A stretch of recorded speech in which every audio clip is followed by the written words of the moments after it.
Hare Ganga Mahadev Sri Shankara Parvati Pati Mahadev Sri Shankara. Namaste, it's Sahara Rose, and welcome back to the Highest Self podcast, a place where we discuss what makes you your soul's highest development. Whew. Do you feel the shift from this third and final eclipse of this summer? I am feeling so much more light, so much more love, so much more grounding, spiritual awareness, so much more of that space between the inhale and exhale, the sacred pause, the kapha. And that is actually my intention for this next month, is to really sink into my kapha energy, the dosha, the Ayurvedic energy type of earth, of resting, of nourishment, of taking that pause, of not jumping to the next thing, not trying to make yourself busy because that's all you've known your whole life, but to really sit in that pause. Because truthfully, the past couple months for all of us have been extremely cathartic and confronting, and all of the things. There has been a lot of anxiety, fear, tension, stress. I mean, any shadow, you name it, has come to surface in the past 6 months for us. And as I'll share in my solo cast, this is really the time to learn the lessons that you have been faced with in the past 6 months, and to really see them for what they are and decide that you do not want to bring these into the new paradigm. Because this is the opportunity for us right now to either evolve or repeat. And if we can learn from that soul lesson, see it for what it is, the medicine that it gave us, we can transmute it into alchemy, which is what this month's Rose Gold Goddesses Circle is all about. But if not, if we continue to ride with that story of, I'm never going to be able to do what I love, or I'm never going to be healed, I'm never going to find someone, I'm never going to be able to find my purpose, be creative, whatever that story is. And if you continue to find quote unquote evidence for it, then the lesson is actually going to repeat for you for the next year or even longer until you choose to look at it. So this is our opportunity right now to either evolve or repeat. So what are you going to choose? So evolving, finding your dharma, being in touch with your highest self, this all requires us to integrate the codes in our bodies. We are born in our bodies for a reason. We are born in these human vessels because they are our temples, they are our homes, they are our conduits to experience this lifetime through. This is why it is of utmost importance to take care of your body through exercise, breath work, meditation, self-care practices, Ayurvedic practices. Because your body is how you experience this world through. And when your body is convoluted, tense, dense, you're actually not going to be able to receive the messages that your soul and your spirit are giving you, because there's too much density in your physical form. And as we transition into 5D consciousness, which is a higher frequency, a new way of being, the paradigm of love and of joy and of complete possibilities. Well, if we're bringing on all of the baggage from the old paradigm, the 3D paradigm of fear, duality, scarcity, which is the paradigm that we're in and we're shifting from.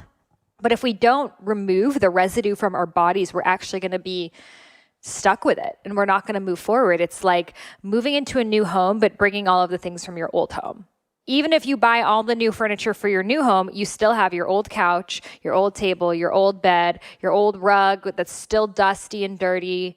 So it doesn't matter what practices you do if you don't clean up what's already there. And that is the residue that you're carrying in your physical body. So this is why it's so important. I've spent, the beginning 10 years of my career focusing on Ayurveda, which is the world's oldest health system, the sister science of yoga based on the mind and body connection. I've written 2 books about it, Idiot's Guide to Ayurveda and Eat, Feel Fresh. I highly recommend both, especially Idiot's Guide to Ayurveda if you're interested in the mind-body connections, chakras, the auras outside the body, the koshas, oil pulling, tongue scraping, dry brushing, morning routines, nighttime routines, nutrition, all of those things. And Eat, Feel Fresh for plant-based, gluten-free, alkaline Ayurvedic recipes. So For many of us, food and nourishment and exercise and our physical health is that gateway towards spirit. And it doesn't end there, because when you start to eat healthier and take care of your body, you start to notice things.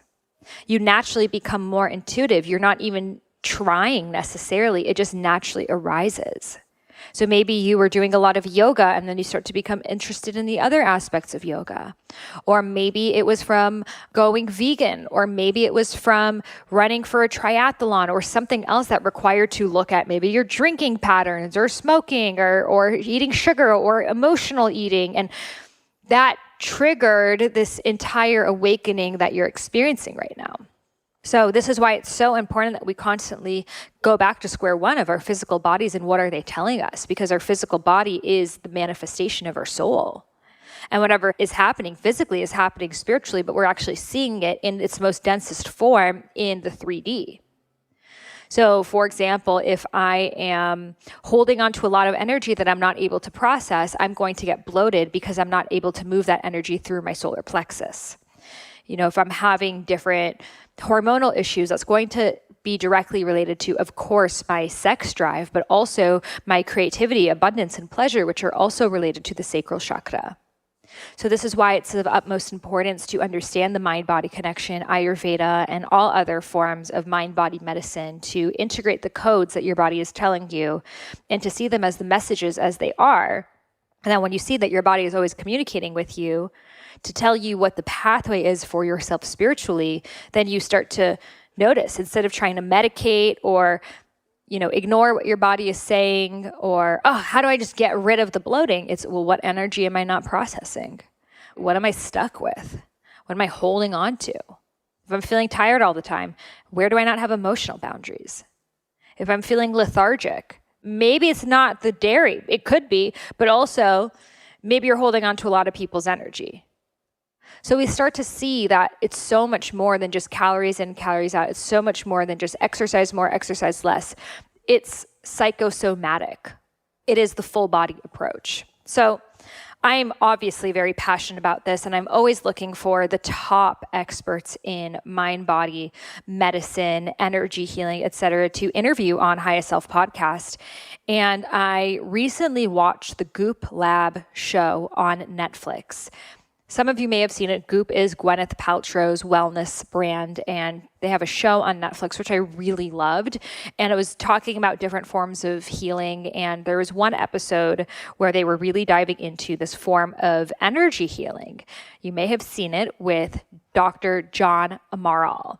So I was just so intrigued by this style of healing that he was doing. Essentially, people were lying on a bed and they were flying. Like, energy was moving from their spine, and they were literally like lifting themselves up out of the table in this almost like trance-like state, because the energy was shifting and moving through their bodies.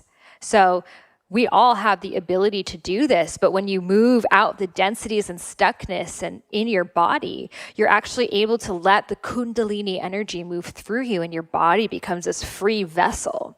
So I was very, very intrigued about this and to learn more about energy healing from John Amaral himself. And this is why I invited him to come on the Highest Self podcast. And I'm so grateful for him to share his wisdom with us. So in this episode, we talk all things mind, body, spirit.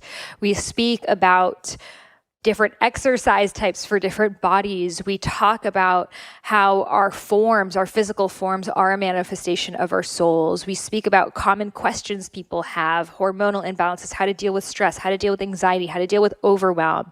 Just everything that I am feeling the collective is experiencing right now. I asked him, and he gave us such beautiful and elaborate responses with all of his, decades of experience working with Tony Robbins and Julianne Hough and so many incredible dancers, healers, motivational speakers, authors, and really coming back to, we are souls.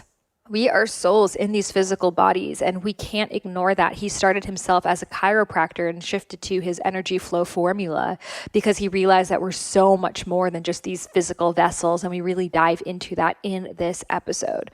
So If you've seen Goop Labs, I'm sure you're super stoked for this. If not, definitely check that out after this podcast. And without further ado, let's welcome Dr. John Amaral to the Highest Self podcast. And before we get started, I have an announcement for you. Are you ready to channel your full embodied goddess, to work that spiritual activism, to stand up for the causes you truly believe in and embody your highest self? Well, if this is calling your name, I invite you to join us in my membership community, Rose Gold Goddesses, the sacred sisterhood collective all about embodying the goddess within. This month, we are working with Sekhmet, the lioness goddess, who is all about transformation and using that sacred anger towards change. We are drumming, we are dancing. We have my full 4-hour healing and embodiment workshop available for you, teaching you how to use your body as an instrument for healing, for transformation in a divine feminine way. We also have so many other workshops and masterclasses available for you, from my Awaken Your Powers masterclass with Shaman Durek to my Sex Money Magic masterclass with Alexandra Roxo, my Discover Your Dharma 10-day audio course, and dozens of other workshops, including many from guests on the Highest Self podcast and member-led workshops. So if this is calling your name and you'd like to join a community of 2,000 plus spiritual soul sisters on our very own app, where we're talking about all things spiritual, we're sharing what we're moving through at this moment and really supporting each other,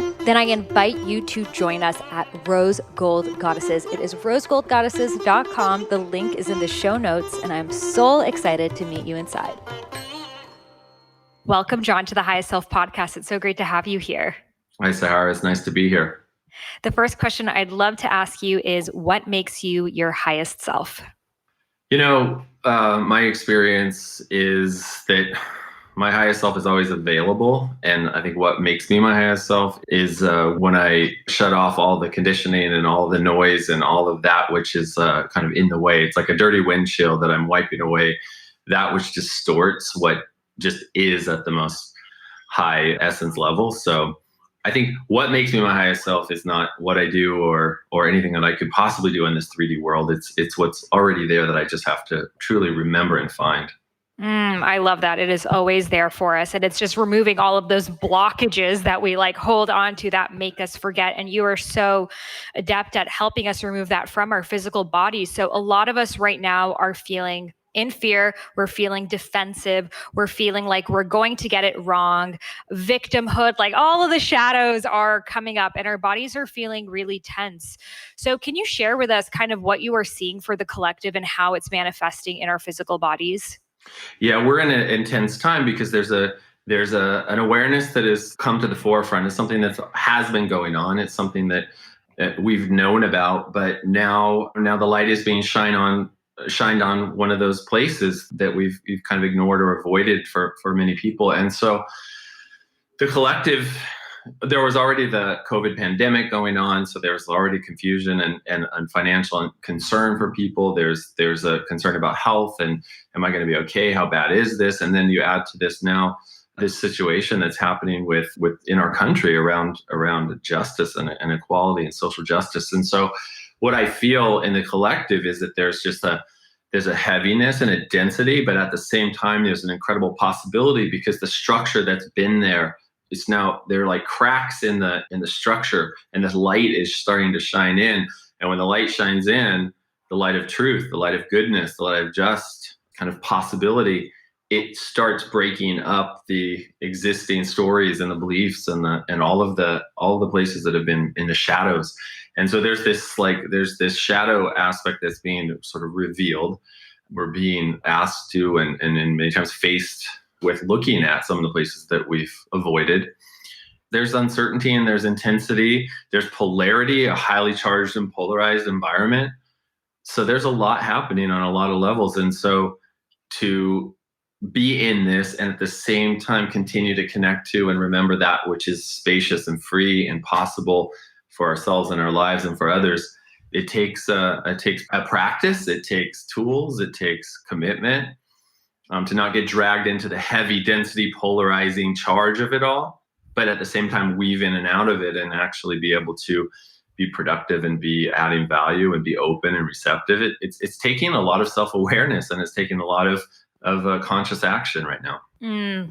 Absolutely. I think one of the biggest things is that uncertainty that you mentioned, because before you could like map out your year and be like pretty sure, like, okay, if September I'm going to go on this trip, I'm probably going to go on this trip. And now you don't know what's going to happen, what borders will be open, whatever it is. And because of this, we've never lived our lives like this, like up in the air, but in a way it is the way of the new paradigm of just like completely being present and being in the moment. But most of us have not set up our lives to be so open and free. So it's like causing this like polarity and contradiction. So what tools and recommendations do you have for dealing with the anxiety that's arising, the fact that you don't know if your kids are going to go back to school in the fall, or what your life is going to even look like a month from now? Well, I think that's a great question. I think that for decades, I've been working with people from all walks of life, from all over the world, with all kinds of different backgrounds and different situations that they're going through. Some people are going through extreme health crises where they're, cancering. Other people that have had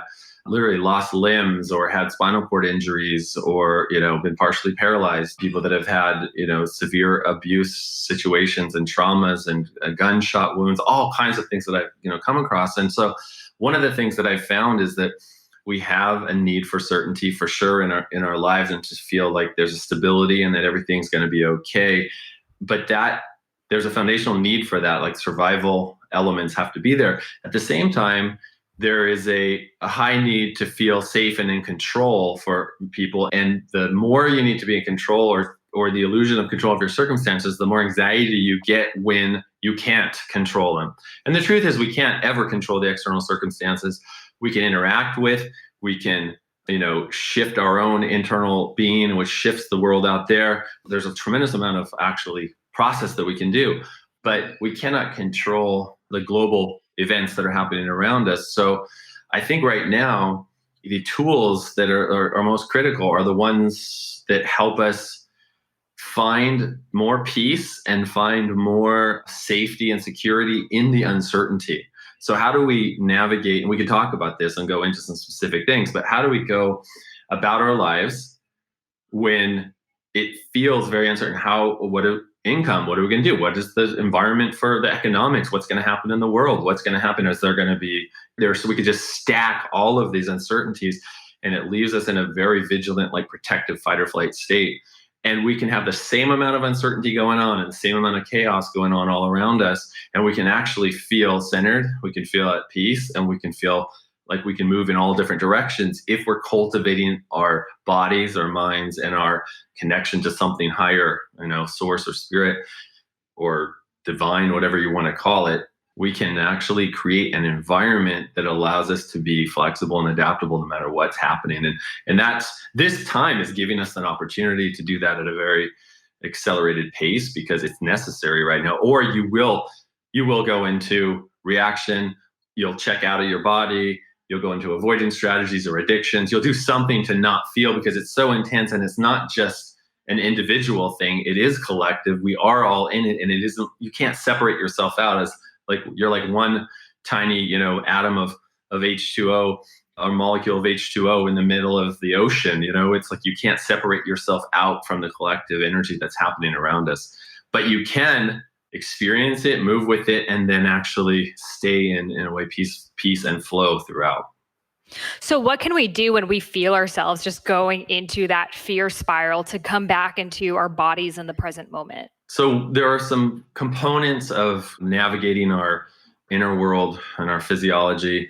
There are really two kind of realms here. There's the dimension of subjective consciousness, conscious awareness, consciousness that is transcendent of the physical body, that is there beyond this time-space dimension, beyond this lifetime even. There's our essence or our transcendent self. And then we have our somatic, physical, sensational body with our five different senses of sight and hearing and taste and touch, et cetera. So we have the ability to start to navigate and cultivate our physical sensations and respond to our body and tune into what our body is actually telling us, start to better understand and better respond to the subtle cues that our body's giving us about what's happening. maybe you're not noticing this consciously on your cognitive level, but your body's giving you information and feedback. Maybe you're having your body's having eczema, or maybe that was the thing for me in the past when I was growing up, asthma and allergies and eczema, where my body would have a somatic expression because I was disconnected from what was going on within me emotionally. So my brain and body had to give me some communication that I could actually pay attention to. So it would give me something. So physical symptoms are a way for, your body to give you information about something going on that you may be missing on other levels. And then we have the other area, which is the subjective, just the ability to travel in our consciousness or expand and bring increased awareness to the consciousness and the energy all within and all around us. That's not on a physical level at all. It's purely on a subtle level, which it doesn't intersect directly in a way with the physical body. There's like two different things happening there. So we can meditation,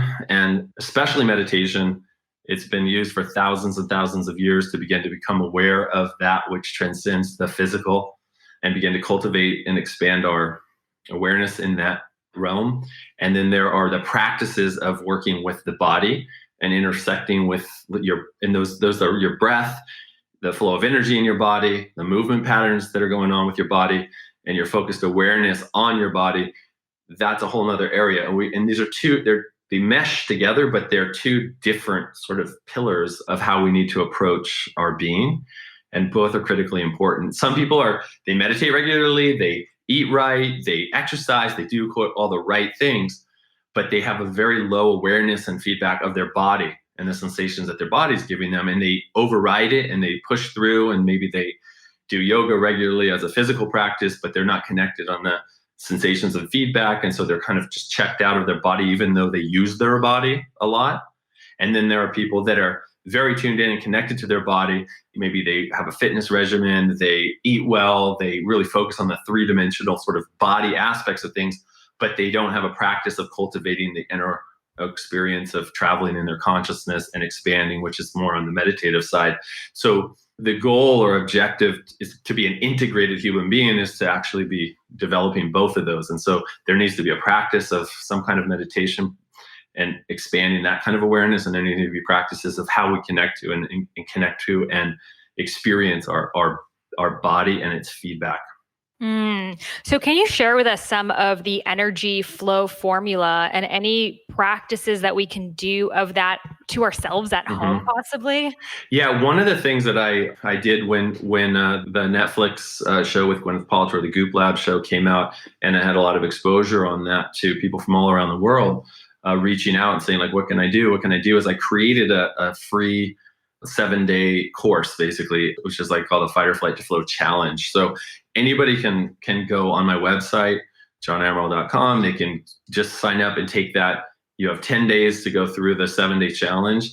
And it takes you through a process of a bunch of different exercises that involve using your focus and your breath, and using your touch, and using movement patterns to begin to cultivate more flow. And so people can do that. So anyone listening or watching can connect into that. But just for right now, just this most simple practice of beginning to bring your attention and focus to your body's sensations and feedback. Just all you need is your hands, and it's just literally just touching your body and noticing. Let's say you have a place of physical symptom or distress, and you're feeling, let's say maybe it's a headache, or maybe it's a tightness in your throat, or maybe you feel a kind of a clenching in your gut, or you have an anxious kind of like uncomfortable feeling in your body, and it feels like fingernails on a chalkboard kind of energy inside, that anxious kind of like irritated. Some people experience it as kind of a vibration or a tone or a sound even. Some people experience, just a physical intensity or pain somewhere in their body or general regions of their body. We can take our hands and use our hands, so you can think of like a stethoscope, where the palms of your hands, almost like the receiving apparatus. The truth is, we don't really even need to touch that part of our body as we develop the awareness. But at first, it's very powerful just to put your hands on a part of your body that feels compressed or tight or tense or irritated. So if it's like your neck, you can put your hand there, or maybe you put your hand. Sometimes people, they're feeling tension in their neck, but really there's more going on in the energetic center of the throat, in this area around the chakra, or the energetic center, which is tied into the fifth, the fifth chakra, so voice and expression. Higher self connects into this and expressing that in the world. So there are these correlations as we start to put our hands on our bodies and touch different areas. We become aware that, what do I feel here? What do I sense here? So if you're putting your hands on your neck and you're feeling, and you notice like, oh, I keep getting neck pain. I keep getting tension there. Identify it, notice, touch the area and see, what does it look like? What's the sense of it? Does it feel like it's in a specific area? Is there a shape there? Do I see a color? Do I feel like it's compressing in? Do I feel like expanding out? Does it feel like it's moving from that place to another place? Is there an epicenter to it? Does it feel like the pain or tension that I'm experiencing is separate from me somehow? Like something got jammed in there, or something was being pulled or tugged on from outside of me? And we can start to like hone in and feel and identify, hey, wait a minute, this area feels somehow foreign or separate from me, or, oh, this area, I feel connected here, but it feels like, and you can start to fill in the blanks, in your own consciousness. Once you've identified what an area feels like that's been this uncomfortable for you, or feeling like it's been a cause of tension for you, or a cause of distress for you, you can take a breath in through your nose and out through your mouth while you're touching the area. And notice, do I feel more connected here? Do I feel less connected? If it feels, sometimes what happens is the part of our body that is giving us a hard time feels actually separate somehow from us. It feels like a foreign object, or it feels somehow like we're removed or divorced from it being a part of us. I can't even tell you how many times I've worked with people and I'm having them touch a part of their body and they're putting their focus there. They actually remark, wow, it feels like almost like an appendage that doesn't belong to me. Like maybe it's an arm or an elbow or some part that they've injured. And it feels so somehow foreign that it feels like something is happening to them that they have no sort of control over, because they can't even find or feel that in their awareness as part of them. It feels like it's an outside force doing something. Like if you've ever had the experience that you just like, I wish this would just go away. I don't care if someone like cuts my freaking arm off or cuts my leg, I just want this pain. I want this intensity to go away. And so when you touch or tune into a part of your body where you're having an intense, or even if it's a more subtle like symptom or feedback, because symptoms are an opportunity or a call from our body to say, hey, pay attention, something needs to change here, something needs your focus and awareness. If you keep avoiding it, keep overriding it, having people try to work on it, do things to it, stretch it out, put some salve on it, take some medications to make it go away, you have an adversarial relationship with this part of your body that you're trying to control or manipulate or make fall in line with your objectives of where you think you need to go or what you think needs to happen. Does that make sense? Mm. And so many people are actually trying to treat their body like more of a mechanical device that they want to make work for them in the way that they want to make it work. So I have an agenda. I want to get these things done. I want to push through. I want to make it happen. It's like my body this is a nuisance that's holding me back from what I want to do. So by putting your focus and attention onto your body and starting to, with compassion, and this is the key, with compassion, with curiosity, with an honoring of the sacredness of all feedback and sensations that your body gives you, with a gentleness and a kindness, you start to touch and hold different parts of you. Take a breath in and let it out and feel and sense, what do I notice here? What do I feel? Is there a sense? Is there a sensation beyond just the physical?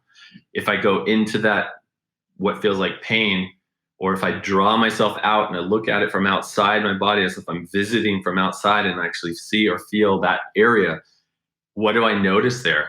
And sometimes people will be like, oh my God, I feel, this part is so sad. And then it's all of a sudden there's an awareness like, oh, and next thing you know, there's some tears and there's a breath and there's just a release of energy, because a majority of the symptoms that we're having are the inability to move or express emotional content or information. And your body is holding energy that you have built up as you went into fight or flight. So I say fight or flight to flow, because when you're in fight or flight, you're in a tense state, and that means your muscles and tendons and your spinal cord and your spine, your soft tissues, your fascia, everything tightens up. and it tightens up because you're binding up energy because it doesn't feel safe. So you're holding on, you're in vigilance. And when you finally connect, there's an expression. All emotional expression involves sound and motion. So you move, you take a breath into that area, you feel it, you let out a sound, and that sound, you want to match the feeling or quality or vibration that comes onto into your awareness when you're touching that area. And if you match it right on, what happens is it sends like a tuning fork kind of feedback to your brain, the part of your brain, your cortical area of your brain that can actually register and notice and make up a meaning or an association with what that is. And sometimes you'll have a memory of something that happened that you forgot about. It might just bring a sense of wholeness and a sense of, wow, I'm actually in dialogue with this part of me now, instead of I feel separate from this whole part of me and I'm trying to do something to it. And amazing healing can happen because healing is a movement toward wholeness. And if you have a fragmented part of yourself, which is energy bound up, separate from the flow of the whole system, it's like an eddy to the current, and it's just kind of settling. It's either moving very subtly or it's moving rapidly and intensely, but it's compressed into an area of your body, which we call a standing wave. When you take a wave of energy that's fluidly moving and you push it into a small area, it builds up intensity until it creates it has nowhere to go. So it's held or compressed in that area and contained. And then our brain thinks it's separate. So it doesn't register what that energy even is anymore. It just feels like a separate thing, like a physical, dense or hollow or some object or something separate. So this is like a way that we can start to move, a simple practice of just put your hands on your body, breathe in through your nose, out through your mouth. So grounding breath brings you more present. Focus on that part of your body. Notice, what do I feel, sense, or experience here? Is it nothing? If it's nothing, that's something. That's a disconnection. If you feel like I don't feel anything here, I feel nothing. Okay, just state it. Right here, I feel nothing. Right here, I feel disconnected from my body. Right here, I feel blank, fill in the blank. And it could just be, I feel so disconnected or separate from my body that I have no idea what I'm even feeling. And just say that and just state it out loud. I have no idea what I'm feeling. And then just take a breath. And then you might notice something comes onto the radar, because by acknowledging where you're at, it opens up a window in a way, or a doorway for something to come onto the radar because you've acknowledged the truth. But if you don't connect to your body, you don't actually ever take your focus and attention on what am I noticing here? What's really happening here? Let me put my attention and focus here and breathe here and just see. Then you may have just a kind of a story about it that is in a way divorced or separate from the actual feeling or sensation that's there. And for a lot of people, they did learn how to override or disconnect from feelings and sensations because, let's say someone had sexual abuse. Let's say somebody had a traumatic accident or incident, or something happened physically or emotionally, whatever, that was very difficult to be with. We develop a strategy to not feel that by just tensing up, going into fight or flight, binding up that energy, and then going into our head, which is make up a meaning, make up a story that helps us better navigate and get through it. And this is why a lot of people, when they're under regression hypnotherapy or going through therapy process, they remember experiences, or getting body work. They might remember an experience of some kind of abuse or some situation that they had totally forgotten about, because as a safety mechanism, the fight, flight, or freeze mechanism overrides the higher brain awareness and checks you out. So that 7-day challenge is a way that I take you very in depth through. Each session's between 12 and 20 minutes, and there's 7 of them. And I take you through a process where you can learn to actually through the actual experience, learn to reconnect to your body and start to initiate flow. But the basic premise of where I always start is connection, and that means connection to the body in the way I'm describing. I love that. It's just having that first initial conversation with your body. I think so quickly we're like, oh, my neck hurts, but is it pulsing? Is it throbbing? Is it this? Is it that? You don't really go so far. You just feel it's uncomfortable. So let me go get an adjustment. Let me go get a massage. Let me go put whatever on it and fix it, instead of, the same thing with food. If you actually ask your body, what are you hungry for? What do you want to eat? It actually may surprise you. So I'm wondering if just that awareness of it is what heals it, or after you're aware, let's say my neck feels throbbing, then do the different textures mean different things? And how can you tell the difference of what is actually like physical, like it's caused from me being on my phone too much, and what is like emotional related to a throat chakra, for example? Yeah, that's actually a great question. So you begin to know as you explore and as you discover more. So at first, it could be very vague. It's something that hasn't been developed for a lot of people. So the difference between what's a physical mechanical thing, what is more of an emotional thing, are they totally tied together? How about the effect of chemicals on your body? Someone goes out partying and they get a hangover. That's a chemical stress. You feel a physical sickness. You feel a physical achiness in the body if you put certain chemicals into the body and foods that people eat, etc. So it's all usually kind of mixed together, but there is generally a primary thing in each situation. So let's say, for example, someone was grabbed, as a child, they were grabbed and shaken or something, grabbed by the throat. I've had people to grab by the throat, and they wonder, like later in life, and they're now in their 30s and they're 7 years old, a caretaker or a parent or something grabbed them by the throat and said, like, you just shut up and you hold it in. And so like they have a difficult time like expressing their their truth, feeling like they can be articulated, because there's been this like holding. So there was a physical part of it, there was an intense emotional part of it, and then they learned how to sort of every time they got into a confrontational situation, they learned how to sort of like shrink down, even if they wanted to express, because there was this visceral, encoded, embedded traumatic experience there that even though the cells and tissues that were there years ago are all replaced every 2 to maybe 7 years, everything is all new. The intensity in your limbic system and your, basically in your brain and body of high emotional charge events is retained until it's finally, integrated and discharged somehow through some kind of healing work, some kind of self-awareness, body healing therapy work. So things are held for oftentimes for a long time. And it can be hard to kind of tease out like what's what. So you may be wondering, like, I have tension in my jaw, for example, or I have tension in my upper chest and in my lung area, or someone is holding a tension around their solar plexus or in their pelvis, and they're wondering, is this because of some, I was in an auto accident? Well, maybe it was the physical, like compression that happened when I was hit. What I found is that for a lot of the people that I worked with over the years and still continue to, who were in auto accidents, typically around, like not typically, every time around the time of an accident, even if somebody broadsided somebody, rear-ended them, even if you're just minding your own business, just going along and someone just comes along and hits you. If you look at your life, what was going on in that exact moment in the context around that accident, there were always other things that were happening where you weren't fully present because you were somewhere else.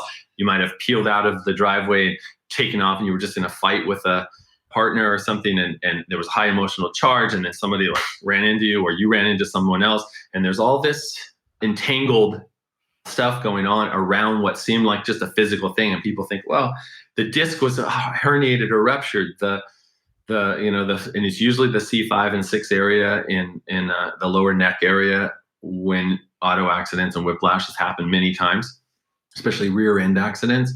That just so happens to be the area around that throat and the fifth chakra. It also happens to be tied into the energy around confrontation and conflict and inability to express anger or rage can bind up and hold up, and people kind of compress in here. So many times when I'm going through a history with someone, I'm going through a comprehensive journey back through their past experiences, and I'll look, oh, you had an auto accident, like 17 years old.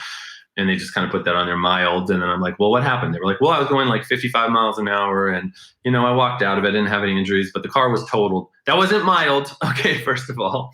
And second of all, what was happening around that time? And I started asking some questions. Oh, my parents were going through a divorce, and this happened and that happened. And I was breaking up with this person. And and all this stuff is like encoded around. And then they feel like I saw an MRI or an X-ray, and 15 years later, there's degeneration in that area, so it must be physical now. Well, what's happened is there's a physical component because there was injury, but then the pattern stayed locked into the system for years, and the whole posturing, the breathing pattern, the expression pattern was all distorted, and then you start to see physical ramifications down the line in many cases. Sometimes it is super intense physical, where someone breaks a leg, or they They have the kind of injury. But then what happened when you broke a bone? What was breaking apart in your life that you couldn't process or feel or experience fully, and you had to have a physical expression of it. So I've never, ever experienced, in working with tens of thousands of people, something isolated or existing in a vacuum that didn't have a thread into some other aspect of your being, life, and relationships. It reminds me of, in the Vedas, they say that there's like different layers that the universe is trying to warn you. So at first it's like a tap, and then it's like a punch, and then it can be like a collision, but it's that same thing that you may not have listened until it manifested into something so huge and so physical that you have no choice but to listen. Totally. And if you look back through at the Vedic texts and scriptures, and you look back through the teachings and the writings, you will see that the energetic bodies, which in those teachings are called the koshas, are 5 different layers of the energetic system that go from the Annamaya kosha, Manomaya kosha. There's all these different. They go all the way up to Anandamaya, which is bliss body. So you have basically this infinite interface with the infinite essence, and in the Hindu teachings, it's Atma or Atman. You have this this divine connection, but it's like the physical body is in a way the outermost shell, and the outermost shell, which is the densest, and it is where you interface with the physical plane and the 3-dimensional world, and then you go into the more subtle bodies, which are taking you more into the emotional and the mental, and then you finally get to the higher kind of spiritual body, which is the Anandamaya. And there's also like the mental body there, which is like there's a higher part of the mental body, which is the subtle body connected into your sense of, who you are becoming. And it could either be it could be more focused more on the physical world and the physical reality and your identity. But the higher part of that, the deeper part of that, you start to actually see and experience more of your divine nature. So there's this whole, and I'm, you're nodding because I know you're familiar with. So you have this whole infrastructure of the subtle system. I see it as 7 layers. I call it the energy blueprint. And it moves from your life force, which is the interface of the physical, where the physical is the outermost shell. But then you have your life force body, which is where you process and experience all this visceral communication. Everything's under the radar of your conscious mind until you develop conscious awareness of it. And this is where a lot of the stuff that I was just talking about lies. It's like information encoded in the fascia and in the whole the connective tissue matrix of your body. It's organs and the surrounding tissues around all these different organ systems deep into the core of your body.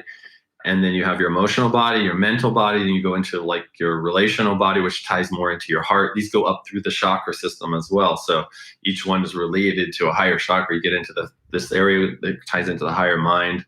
Then you go into soul and infinite consciousness. So the fact that we are a multi-layered energetic being, and we're having this interface with the physical world, and we're experiencing these physical symptoms and feedback from the physical world, that's where we can oftentimes experience a lot of what's happening on these more subtle levels, but they're muted until we develop more of a conscious awareness of the physical system. And that helps us integrate what we're experiencing on higher levels with this world we're living in. Some people definitely have a highly developed awareness of the subtle, non-self, transcendent aspects, but they're totally checked out of their body.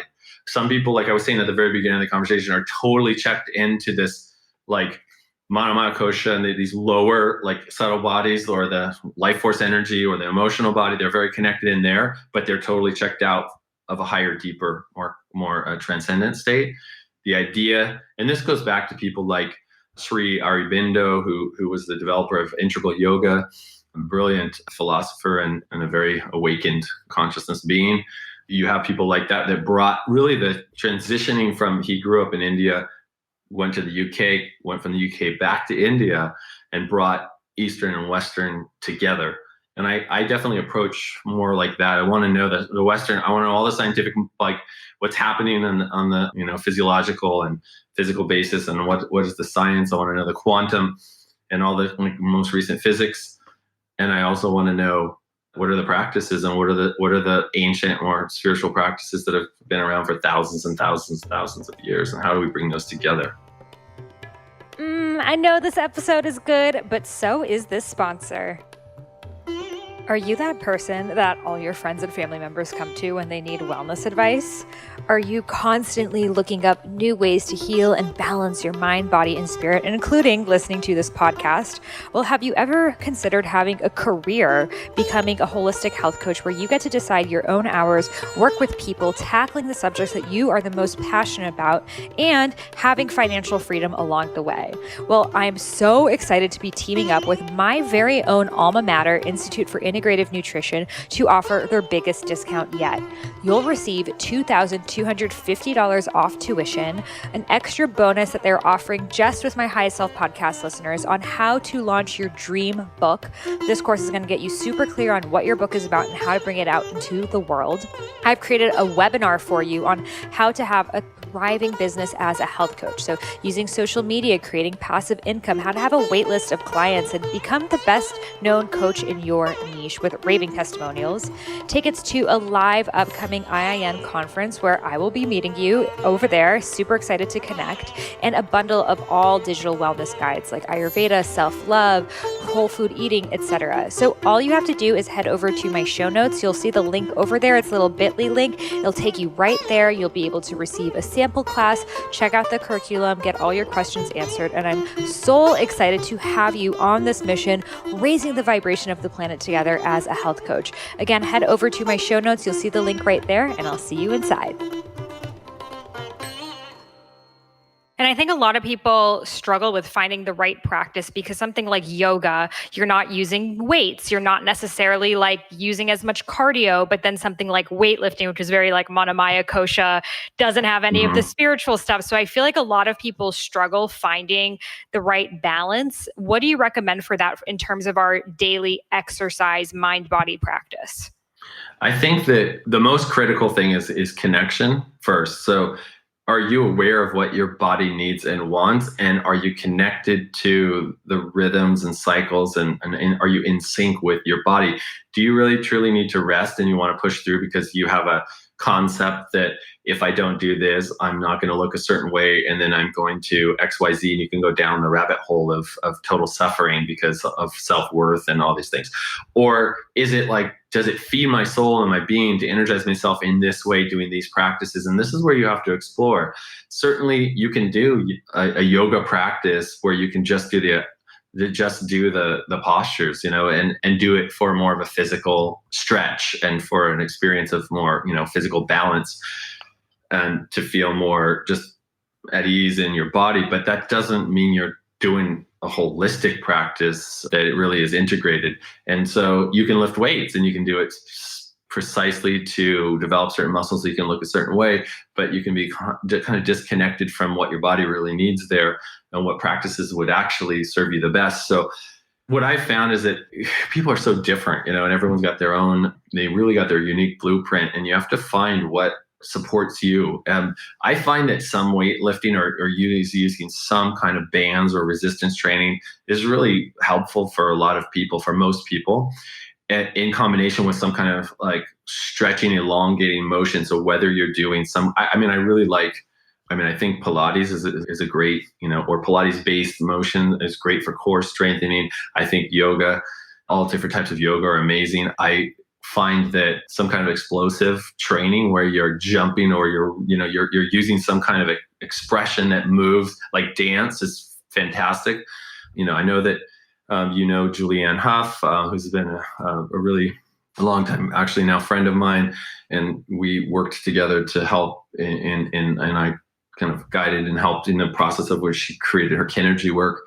So we could integrate breath and movement patterns to create certain shifts in consciousness as you're going through. So movement and explosive expression, sound is really important. So those are all important things to do with your physical body. But the question is, are you tactically doing it and just like trying, just doing different things because it like superficially is going to make your body toned in a certain way? Or does it go deeper? Are you doing this for a more integrated whole feeling in your body? And what grounds you? Are you pushing too hard? Or are you not stretching quite enough to hit that place that really pulls you beyond a certain level of inertia? What do you need? It depends. And you have to really discover that. Nobody can really tell you the right way. You have to find who are the teachers you resonate with, what feels right to you and good in your body. Some people need Ashtanga yoga, they need Hatha, some people need hot yoga. Some people, they need, yin yoga. They need to do some very, very subtle, very, very gentle approaches. It might be a combination. Again, there's no like formula that works for every one person. You have to find your own blueprint, really. That's something that I'll be offering and bringing in later this year, is a whole exploration around your energetic blueprint, and where you find your practices that work best for you are going to be built around where your resources are and where your challenges lie. And everyone is different. So once you have a better sense of that, it's easier to know exactly what you need and what you don't. And I think so many of us have heard like, push yourself, like surpass your limits, you can do it. So we think to really be exercising is to, and in some ways, let's say you're like, I don't know, training for a triathlon or something like that, that will cause you have to force yourself. But I also see that there's this huge movement of like low impact, shorter workouts, because so many, specifically women, have hormonal imbalances. So what do you see happening with that of women's hormones and how that shifts our movement? I mean, I love your questions. I think that, like, I'm friends with a woman, Lauren Roxburgh, or Low Rocks as she's known, right? And so she guides people with a lot of foam rolling, a lot of fascial work, and also rebounding. I'm a big fan of rebounding. I think, you're moving your body, but it's low impact, and you're getting your heart rate up, and it has so many benefits because it's activating movement of qi in your body. I'm also a big fan of qigong. I have a background in martial arts, and for years before I even discovered chiropractic or healing and got into any of this, I was doing qigong on a regular basis. So, when it comes to women's hormones, like, I mean, there are so many factors here. There's so many. There's the environment and diet, and there's chemicals in the foods that we're eating, and there are the stresses. More than anything, it's the stress that people are under. So when you are stressed out, your cortisol goes up. Usually if you're not sleeping well, your melatonin levels are affected, because the relationship between melatonin and cortisol is an inverse relationship. So melatonin at night goes up.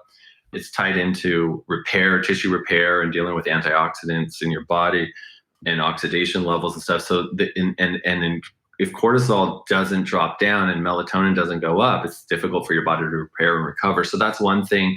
A lot of people are familiar with Joe Dispenza's work. He does a lot of meditations and processes with like activating the pineal gland. I think that's like great work. And he also talks about the pineal melatonin relationship. You have these master glands. You have the pituitary and the thyroid, and you have high cortisol for prolonged periods, fight or flight for prolonged periods messes with your hormonal system, and you can't stay in a vigilant fight or flight state for long periods and have your hormonal system work properly. It affects, higher cortisol levels, affect how you burn fat. I mean, there's so many factors here. So, every individual, every woman is different, but I will tell you from my experience that when you reduce the stress in your system and you start to truly discharge that fight or flight state through connection and processes that help you release and relax. So some of those are in the 7-day challenge. Again, when I work with people in either events or in like private work, that's like an extremely high level where I can accelerate that massively, so people can, we can shift. Like, it's like taking the body and taking it into a state that if you would go on a vacation and about 5 or 6 days in, you realize, oh my God, I was so stressed and I didn't realize how much I was holding. And finally you're like, oh, I'm relaxing.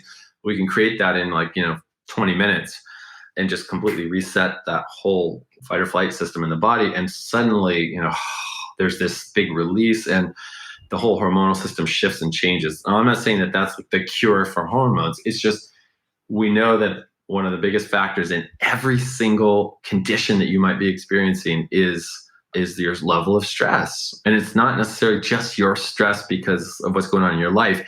Like, we started out talking about the cultural environment and the collective field. And we're in this like super high frequency, especially if you're watching news and tuning into these frequencies of high polarity and high charge, your nervous system calibrates to it. And so it's going to affect your hormonal levels, and it's going to affect your adrenaline and cortisol, response. It's going to affect your body's and tissue regeneration. It's going to affect your ability to sleep. It's going to affect your immune system. So we have to start, I think, there and go, what are all the practices that we can do to decrease the amount of time we spend in a state of overwhelm, fight or flight, when we might be overwhelmed, because everything that's going on, and we go like, well, yeah, great, John, it'd be nice if you could, if I could just like shut it all off, but it's not stopping, right? I have my kids, I have my this, I have my that, and like I'm out of work right now. I have all these things going on. Like, how do you just shut that off when it's really happening? And my challenge to you would be, it's really happening and it isn't. It's a paradox, because in this exact moment, is your life in danger? Is there an animal like ready to jump and attack you? Or are you sitting in your house, on your couch, or in your bedroom, or on a yoga mat, or wherever you are, and in this exact moment, nothing is actually attacking you? Everything that you're experiencing, all the uncertainty, all the numbers in the checking accounts, which are just numbers in the checking accounts, there's no physical anything there. Is that going to have the power over you to put you into a massive stress and keep you in a massive stress mode?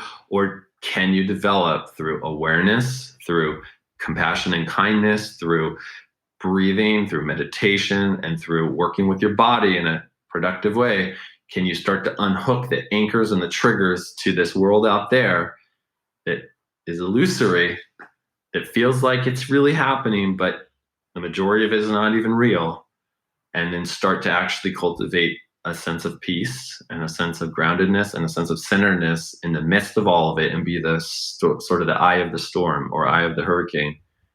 Because that's the only way, no matter what you do in the outer world, you can do all the right stuff, but if you are feeling inside like I'm not safe and I'm not okay, I don't care if you're doing every exercise and taking every supplement and seeing every practitioner and working with every hormonal balancing program, if you're in that state, nothing is going to truly move the needle all that much. It's all going to be just coping, not true healing.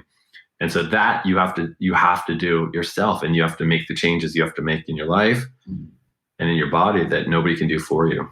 Yes, this world is Maya. It's all the illusion. And as soon as we realize this, we're not so fixated into what is actually happening, but we can zoom out. And I think a lot of people, especially at this time, feel a lot of guilt around doing that. They feel like, oh, well, everything's crumbling, so I have to like know all of the pieces of it. And I found myself doing that, especially this past month. And I'm like, you can't solve a problem by being so in it, because then you just become part of it. You're just tumbling along in it. You have to zoom out. And I know a lot of people are having like online confrontations, right? Like maybe it's on Facebook or with a bunch of strangers in an Instagram comment, and it can feel like that attack is very real. It could almost feel like you're in a fist fight with someone, even though you're basically writing words in an invented language to a person that you will probably never meet. So how do you have any tips or tools like when you're in that like vigilant confrontation state to just like kind of zoom out and ground into your body again? Yes. When that's happening, what we're experiencing the subtle world of, consciousness. There's no distance or time in consciousness. And most of what we are is consciousness. And there's a little bit of the physical body, right, in this three dimension, but we exist in multiple dimensions, 1, 2, 3, 4, 5, 6, 7, and more dimensions. So when we're experiencing that, we're feeling that whoever that person is or that group of people, we're actually tuning into them as if they're, we're all in this soup together. So it's very much, we're feeling it through our being, and then we experience it in our body. The only way we experience it in our body as like a fight or flight trigger is if there's a part of us that actually gets hooked. Right? It's like we have the one part of the Velcro and the other part is like, or we have one tuning fork that resonant energy pings, and then this part of us inside of us that's going, because for some reason, either we're like, I am so not that, I do not have that cruel, evil, whatever part of me. I'm a conscious, kind human being. How could someone be like whatever, a troll, a hater like this? And so the little part of us that actually can be like, gets triggered because we have that's the yin yang symbol, right? There's the yin yang symbol has like a little black dot in the white, a little white dot in the black. There's always a little bit, even if it's one atom of everything in us, because we're a microcosm of the whole universe. So when we get triggered, it's really because that energy somehow we're not okay with it. So we're like in defense now. We're polarized and we're fighting back. Now, is there a time to take a stand and time to draw the line and say no or yes? Absolutely. So we can use that charge sometimes to direct us in a positive way, but we can also get hooked.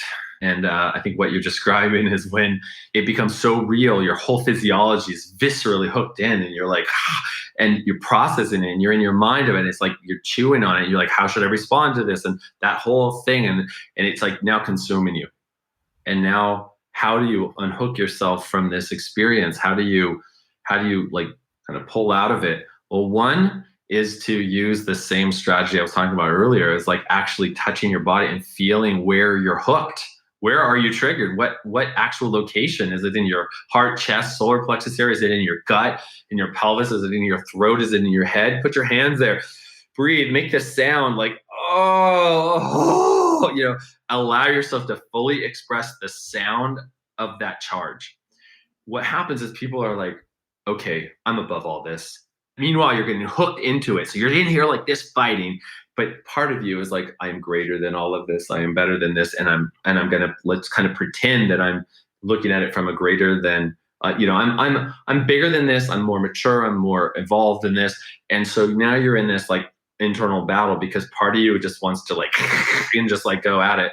And the other part of you wants to just help this person see and elevate and expand and see the world from a more expanded place. And the judgment is there in the projection of like, how could someone be so unconscious? So all this can be going on. And meanwhile, you're no more evolved in that moment than that other person in a lot of ways, because you're just as hooked. You're triggered. Now you're in this, like, you're mudslinging back and forth. So make the sound, express it. The sound and the feeling and the quality you don't want to make, because you don't want to be that. Let it come out of you, like the rage, the charge, the intensity, the growl, the moan, the wail, and let yourself dissipate some of that energy, because being with what is and expressing what is always is the path to wholeness. It's always the path to more consciousness. So playing pretend like I'm somehow better than these people, and I have to like, or that I have to like elevate myself, and I have to not get drawn into this, and I have to be above this, can actually be your own ego screwing with you, where it doesn't allow you to really express. And I'm not saying go and just charge on the people. I'm saying go out, go into your bedroom, shut the door, find that place, wail and moan and cry for a moment, feel the like unjust experience of what's going on, and how sad you are, how angry you are, like kick and scream and move around and like let it move out of your body. It's like a kid having a tantrum, like it sometimes has to just move through, and then they can get to the other side. So we may have to do that. And then the other side of it is, you may also need to just do that first for a moment and then reset yourself. Now you go within. Now you can meditate and expand. Now you can feel your heart. Now you can breathe into your heart. Now you can send true gratitude, not like fake gratitude where you're just like, let me just send my heart out to the world. Meanwhile, you want to like strangle someone. That doesn't really, what people are going to get and they're going to feel from you is they're going to feel the congruence in your being. And so you got to deal with your... It's like the bless your light, aka I feel. Yeah, 100%. And it's like, and don't, getting coachy with someone. It's like, let me coach you on how I think it's like, shut up. Just like, we got to be right now with all of ourselves. And I think this is that's what's one of the things that's happening right now, is there's a authenticity and a true, like, kind of ripping off the facade. We went into a big period of social media, like kind of glossiness that happened in the as Instagram and some of the social media, like in Facebook and stuff, started building since the last decade or so. And it got to a period of like at a height of just show this beautiful life and beautiful experience. People are getting depressed, and there's all this research on this, right? That people that spend more time on Facebook were more depressed because comparing their life to everyone else's, and everyone's just like over that. So there's just been this big reorganization in society. It's happening right now, and it's happening on social media.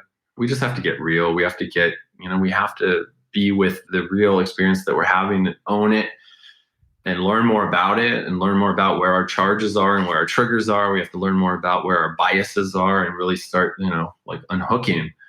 But to do it, you have to visit. You have to visit those places.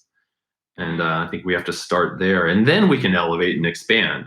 But just to transcend and not actually go into the kind of the muck and the gunk can lead to a lack of integration, where you're like part of you is really expanded, you're really elevated, you really feel open, and you feel like a high conscious being. And then you have these parts that are just pushed down and shoved away. And that's where people get physical symptoms. They get the body is like, yeah, we're not fully integrated here. We're going to have a little conversation here, and it's going to be in the form of intense pain or intense anxiety or whatever it is. And so it's going to be calling you to get real, to get in sync with what's really going on with you. And that this is a process. No amount of exercise, no amount of yoga, no amount of controlling your diet, no amount of doing all the quote unquote right things and cutting out all the bad things is going to get you to be more authentic and more real with yourself. That is a practice of self-awareness, starting to truly make a commitment to deepening your awareness of yourself,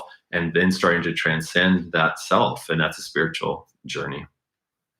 Yes. And so many people are talking right now, especially about 2020 being that shift from 3D to 5D consciousness, and our bodies becoming lighter and less of the density somatically. So what do you see happening to us, and what shifts are you seeing in our bodies as we are elevating into these new paradigm beings?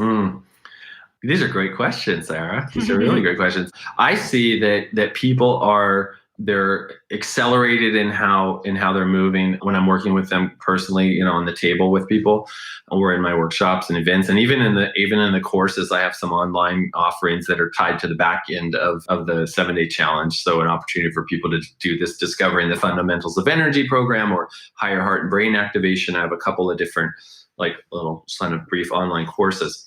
And the feedback I've been getting has been amazing. People are getting it. I feel like we've come to a point where we see the climate situation. We see what's happening in our culture and different cultures around the world. The consumerism has gotten just out of control. Like people are seeing, especially the Gen Z and some of the millennial generations are recognizing that this isn't sustainable. This is not the kind of life we want to live. We're not trying to just deplete the resources of the world around us and destroy the habitat that we need to grow in and that our kids need to grow up in. So that is already there. And so what I see is people are getting it, especially the younger generation, but also a lot of people that are a bit older too, that are just they're more conscious, and they're saying, look, we made some mistakes. We want to do what we can to contribute to making this world a better place for everyone. And so that movement from a 3D and kind of 4D world into a 5D, which for, when we get into dimensions, it's the 3D is everything we can see around us in our kind of physical world. When you go into the fourth dimension, it's really how we move about in time, and the illusion of linear time really completely drops out when you get to the fifth dimensional consciousness, which is you're really sort of simultaneously in different times all at once. Although time is gone, you're beyond time. So it's called superposition in physics. But we're starting to connect into that wait a minute, everything is not really just happening in this moment. We're not just linearly moving from one point to the next in time. There's a possibility to have massive instantaneous change right now. And I feel that is happening.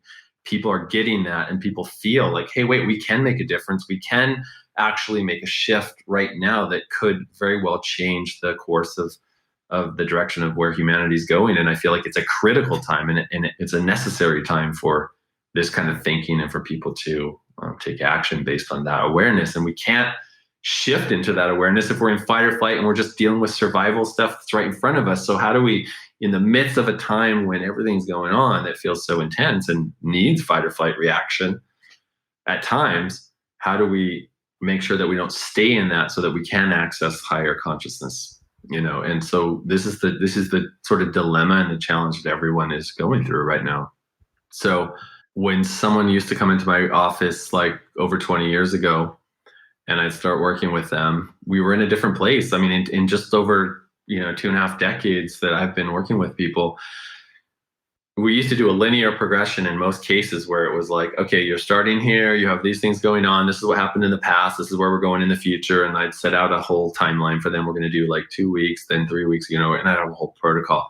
Now I might interact with someone, and in this exact moment, we're going to just address past, present, and future all at once, and a huge transformation that is like completely life and course changing thing could happen instantaneously right now, that would not even have happened in like 6 months or a year of working with them in the past, because it's possible now. The field has primed the whole energy and consciousness field of the planet and of the universe, is that we're in a different place and it's accessible now. So what's possible now is pretty incredible, like instantaneous change. And so many timelines that we're on, like even just the situation of coronavirus has so many timelines of how things can go down, right? According to collective consciousness, but then also each individual being on their own unique experience, like for some people they're thriving and some people are having like the worst time ever. And it's the exact same situation, but different, paradigms that we're all living with. And one question that I would love to hear your perspective on is, I've done a lot of reading that says that your physical body is the manifestation of your soul. So you look like and embody your soul. Do you believe in that? I believe that, that the soul can manifest in many different times and different ways, or different, could be a totally different look, totally different, person, that the soul isn't timeless. But in most of the spiritual traditions, and especially when you look into the Buddhist and the Hindu and most of the Eastern traditions, the soul was considered part of the, if you look at like we were talking about earlier, the koshas, the different sort of shells or sheaths that, those sheaths, it was considered that the koshas were sheaths that would kind of dim the light of the pure essence, and each one was a little denser and a little less connected to the pure essence of pure consciousness. But the lower bodies, or the physical and the emotional and the mental bodies, are considered to fall away, and then the soul and the connection to the infinite is stays and then reincarnates. If that is that is one belief for many religions and many different perspectives around the world, is that there's the soul comes back in different ways until there's a total realization, then you don't have to keep coming back anymore, right? So hopefully the next lifetime. Right. Just coming back and the samskara and the wheel of karma and the suffering and everything that people experience over and over. So it's you can liberate yourself or free yourself from that sort of torturous wheel of suffering. So in my experience, the soul is that pure essence, that pure knowing part of you and when we recognize it in others, we know we're hey, well, I know I've encountered you somewhere, somehow, in another place, time. I don't know, but I look into your eyes and I see that I know you somehow, and it goes beyond any kind of understanding. And usually it's very disruptive when you have those connections with someone in your life, to the life you were living, because especially if it becomes an intimate relationship, because you're I'm going along, we're doing my thing, and then this is very inconvenient that suddenly we have this connection that makes no sense, but somehow it's a soul connection. And there are certain souls that touch us and move us in different ways. And whether we encountered those souls in other lifetimes and we're meeting them again, or however that works, there's some part of us that knows beyond a shadow of a doubt that is not something we have to figure out, and not something we could ever figure out, but that is that essence that we just know that we know. I feel like that is the part of us that is timeless, and that is infinite, and will always be a resource and be accessible to us. And in a way, we're peeling away all the illusions of this time and space, of this three-dimensional world. And we're remembering more and more that we are that we've always been that. You asked at the beginning, what helps me be my higher self? And nothing here in this physical world could actually help me be what I already am. It's what helps me strip away the illusion that keeps me from remembering and knowing even more of who I am and what I am. And that is, I feel that's the spiritual journey. That's the path that we're all on in some way, shape, or form, whether we know it or not. Absolutely. Well, thank you so much for sharing all of your wisdom with us. Where can listeners connect with you further and participate in your 7-day challenge? It's been a real pleasure. Actually, I love your line of questioning. I mean, it's been really rewarding to have this conversation with you. So you can find me at johnamaral.com. You can find me on Instagram at Dr. John Amaral. And you can, both my Instagram, there's a link tree on there, and also on johnamaral.com, there's a very prominent 7-day challenge free sign up. So you can sign up for that. You can have immediate access to the whole challenge. So you can go through it at your own pace, and you can learn a lot about what I, kind of have to teach in that free course. And then I have some more online courses there. And then later this year, as we go into further into 2020 and 21, I'll be offering more. So people can stay tuned, because I'll be going into a whole architecture, in a way, a whole ecosystem of how you utilize what I call the energy blueprint, and how you work with each of these different energy bodies and all the different practices that you can do and choose from, and you can try on different things. You'll be able to take a quiz and find out what your typology is, in a way, and then see which things are best for you, which things are more challenging for you, and then how you can focus and navigate it. So I'm looking forward. We've been working pretty hard on that, so we'll have more on that coming up. That sounds so fascinating. We love a quiz here, Yes, so super excited. It's all interesting, but I want to know about me. Where do I fit? Yeah. So I'll have a great quiz that will really make you actually have to dig deep and think about is this what's true for me here? Amazing. Well, thank you so much again, and we look forward to diving into all of that. Sarah, thank you so much. How incredible was that conversation with Dr. John Amaral? I could definitely speak to him for hours on all things mind, body, spirit, integrative health, and being the conscious beings that we are. So thank you so much to him for being on. Be sure to check out the Goop Labs show and check out his episode. It's really good.